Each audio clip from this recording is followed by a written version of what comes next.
Hi friends, welcome back to my YouTube channel. ಯಾರೆಲ್ಲ ನಮ್ಮ ಚಾನಲನ್ನು ಸಬ್ಸ್ಕ್ರೈಬ್ ಮಾಡದೆ ನೋಡ್ತಾ ಇದ್ದೀರಾ, ಪ್ಲೀಸ್ ಸಬ್ಸ್ಕ್ರೈಬ್ ಮಾಡಿ ಸಪೋರ್ಟ್ ಮಾಡಿ ಫ್ರೆಂಡ್ಸ್. ನಿನ್ನ ಜೊತೆ ನನ್ನ ಕತೆ ನಾಳಿನ ಸಂಚಿಕೆಯ ಪ್ರೊಮೋ ವಿಡಿಯೋವನ್ನು ಈ ವಿಡಿಯೋದಲ್ಲಿ ನೋಡೋಣ ಬನ್ನಿ. ಹಬ್ಬ ಅಂತ ಹೇಳ್ಬಿಟ್ಟು ಮನೆ ಮುಂದೆ ರಂಗೋಲಿ ಹಾಕಿ ಅದಕ್ಕೆಲ್ಲ ಬಣ್ಣ ತುಂಬಿಸ್ತಾ ಇರ್ತಾಳೆ ಭೂಮಿ. ಇದನ್ನ ನೋಡಿದ ಅಂಜನಾ ಕೋಪ ಮಾಡ್ಕೊಂಡು ಒಂದು ಬಕೆಟ್ ನೀರು ತಗೊಂಬಂದು ಆ ರಂಗೋಲಿ ಮೇಲೆಲ್ಲ ಸುರಿದು ಬಿಡ್ತಾಳೆ. ನೀನು ಈ ಮನೆಯಲ್ಲಿ ನಾಯಿ ತರ ಬಿದ್ದಿರ್ಬೇಕು ಕಣೆ, ಅದು ನಿನ್ ಕೆಲಸ. ಅದನ್ನ ಬಿಟ್ಟು ನೀನ್ ಈ ರೀತಿ ಎಲ್ಲ ಮಾಡ್ತಾ ಇದ್ರೆ ಅದನ್ನೆಲ್ಲ ನೋಡ್ಕೊಂಡು ನಾನು ಹೆಂಗ್ ಸಹಿಸ್ಕೊಂತೀನಿ ಅಂತ ಅನ್ಕೊಂಡೆ ನೀನು. ಎಲ್ಲ ಉಗಿತಾ ಇದ್ರು ನಾಚಿಕೆ ಮಾನ ಮರ್ಯಾದೆ ಏನು ಇಲ್ದಲೆ ಹೇಗ್ ನಿಂತ್ಕೊಂಡಿದೀಯ ನೋಡು ನೀನು ಅಂತ ಕೂಗಾಡ್ತಾ ಇರ್ತಾಳೆ. ಈ ಕಡೆ ಭೂಮಿ ಈ ಮಾತೆಲ್ಲ ಕೇಳಿಸ್ಕೊಂಡು ಕಣ್ಣೀರಾಗ್ತಾ ಇರ್ತಾಳೆ. ಭೂಮಿಗೆ ತುಂಬಾ ಬೇಜಾರಾಗುತ್ತೆ. ಎಷ್ಟು ಚಂದ ರಂಗೋಲಿ ಹಾಕಿರ್ತಾಳೆ, ಅದ್ರ ಮೇಲೆ ನೀರು ತಂದು ಸುರಿದು ಆ ರಂಗೋಲಿ ಎಲ್ಲ ಹಾಳು ಮಾಡಿದ್ ನೋಡಿ ಭೂಮಿ ತುಂಬಾ ಕೋಪ ಮಾಡ್ಕೊಂತಾಳೆ. ಆದ್ರೂ ಆ ಕೋಪ ಯಾರ ಮುಂದೆ ತೋರ್ಸ್ಕೊಳಕ್ ಆಗ್ತಾ ಇರಲ್ಲ.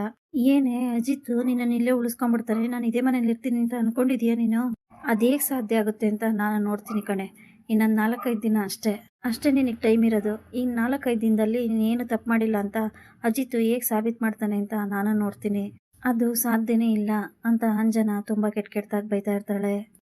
ಅಂಜನಾ ಭೂಮಿ ಬೈತಾ ಇರೋದನ್ನ ಮನೆಯವರೆಲ್ಲ ನಿಂತ್ಕೊಂಡು ನೋಡ್ತಾ ಇರ್ತಾರೆ. ಆಗ ಸಂಗೀತಂಗೆ ತುಂಬಾ ಕೋಪ ಬರ್ತಾ ಇರುತ್ತೆ. ಒಂದ್ ಕಡೆ ಅಜಿತ್ಗೆ ಮನೆಗೆ ಬಂದಿರೋ ಅಶ್ವಿನಿ ಮೇಲೆ ಅನುಮಾನ ಬಂದಿರುತ್ತೆ.